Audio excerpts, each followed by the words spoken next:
प्रेरितों के कामों का वर्णन पाठ 1। हे थियोफिलुस, मैंने पहली पुस्तिका उन सब बातों के विषय में लिखी जो यीशु आरंभ से करता और सिखाता रहा, उस दिन तक जब तक वह उन प्रेरितों को जिन्हें उसने चुना था पवित्र आत्मा के द्वारा आज्ञा देकर ऊपर उठाया न गया।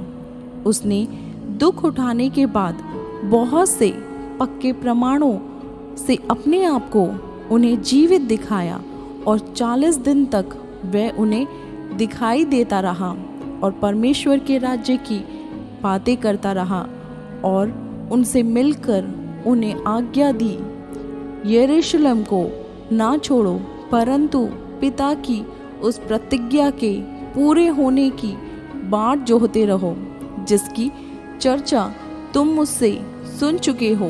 क्योंकि यूहन्ना ने तो पानी में बपतिस्मा दिया है, परंतु थोड़े दिनों के बाद तुम पवित्र आत्मा से बपतिस्मा पाओगे।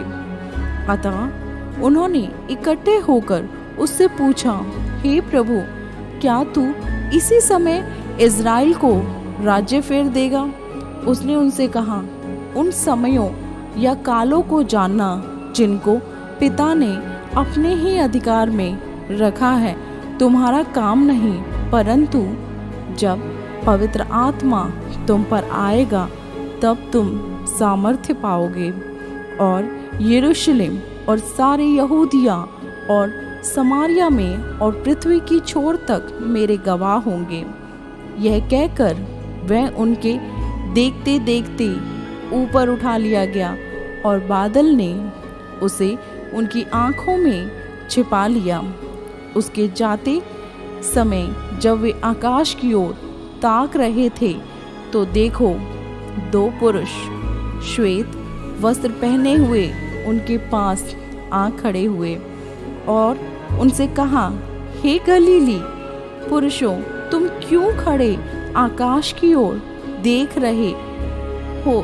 यही यीशु जो तुम्हारे पास से स्वर्ग पर उठा लिया गया है, जिस रीति से तुमने उसे स्वर्ग को जाते देखा, उसी रीति से वह फिर आएगा। तब वे जैतून नामक पहाड़ से जो यरूशलेम के निकट एक सप्त के दिन की दूरी पर है, यरूशलेम को लौटे।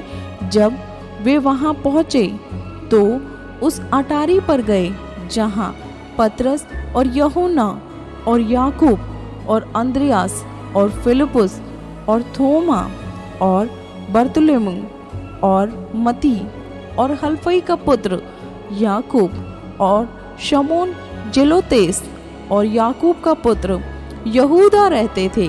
ये सब कई स्त्रियों और यीशु की माता मरियम और उसके भाइयों के साथ एक चित होकर प्रार्थना में लगे रहे। उन्हीं दिनों में पतरस भाइयों के बीच में, जो 120 व्यक्ति के लगभग थे, खड़ा होकर कहने लगा, हे भाइयों, अवश्य था कि पवित्र शास्त्र का वह लेख पूरा हो जो पवित्र आत्मा ने दाऊद के मुख से यहूदा के विषय में, जो यीशु के पकड़ने वालों का अगुआ था, पहले से कहा था, क्योंकि वह तो हम में गिना गया और इस सेवकाई में सहभागी हुआ। उसने अधर्म की कमाई से एक खेत मोल लिया और सिर के बल गिरा, उसका पेट फट गया और उसकी सब अंतड़ियाँ निकल पड़ी। इस बात को यरूशलेम के सब रहने वालों ने जान गए, यहाँ तक कि उस खेत का नाम उनकी भाषा में हकलदमा अर्थात लहू का खेत पड़ गया। भजन संहिता में लिखा है, उसका घर उजड़ जाए और उसमें कोई ना बसे और उसका पद कोई दूसरा ले ले। इसलिए जितने दिन तक प्रभु यीशु हमारे साथ आता जाता रहा, अर्थात यूहन्ना के बपतिस्मा से लेकर उसके हमारे पास से उठाए जाने तक, जो लोग बराबर हमारे साथ रहे, उचित है कि उनमें से एक व्यक्ति हमारे साथ उसके जी उठने का गवाह हो जाए। तब उन्होंने 2 को खड़ा किया और एक यूसुफ को जो बर सबा कहलाता, जिसका उपनाम यूसतुस है, दूसरा मत्तियाह को, और यह प्रार्थना की, हे प्रभु, तू जो सबके मन जानता है, यह प्रकट कर कि इन दोनों में से तूने किसको चुना है कि वह इस सेविकाई और प्रेरिताई का पद ले, जिसे यहूदा छोड़कर अपने स्थान को चला गया। तब उन्होंने उनके बारे में चिट्ठियां डाली और चिट्ठी मत्तियाह के नाम पर निकली। अतः वह उन 11 प्रेरितों के साथ गिना गया।